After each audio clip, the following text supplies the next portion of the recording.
Okay, now one from the You Get What You Pay For department. Consumer reporter Randy Riplinger has become an expert on China today. Not the one that has the wall, the one you eat off of, right? I'm glad. And I'm still really not much of an expert, but we found some people who are, because we wanted to know if an ad that came stuffed in yesterday's newspaper was the deal of the century or not.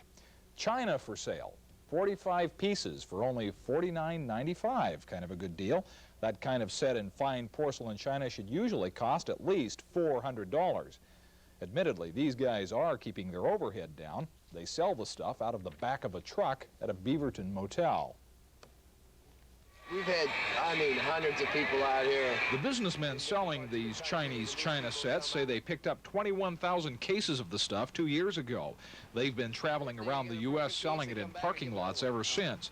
They're only in one spot for a couple of days, so one wonders how you make a return. Well, if you do it very quickly, there's no problem. Well, my daughter don't like the color. She likes everything except the color. The woman got her china exchanged, no questions asked, because the salesman just gave the same box to the next customer who came along. There you go. I got it right here for you. Where do you want to put it? So we went inside the motel to a room used to temporarily display the china. There were a few other people there looking at it too. A few of them made a purchase, so did we.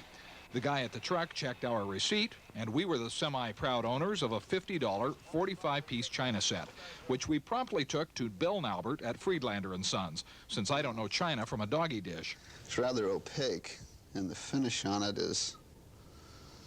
isn't very good. Like this spot that you can see on the side of this. This would never pass in a fine china operation.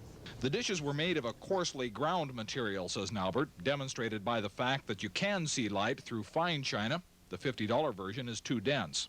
Would you call this fine china? No, not at all. And there were many other flaws. The decal was painted on top of the glaze instead of vice versa. The plates were kind of warped, too. Shouldn't be too much trouble unless you fill them real full. So, how much would they sell for in a store like this? Well, it would be termed a promotional item. I mean, it could be given away with other merchandise under promotion. It would be very, very low cost. I don't know of too many stores that would actually have it on their shelves to sell. Our china appraiser estimated the set might be worth $25 to $60. So, if you buy a $50 set of china, you get a $50 set of china.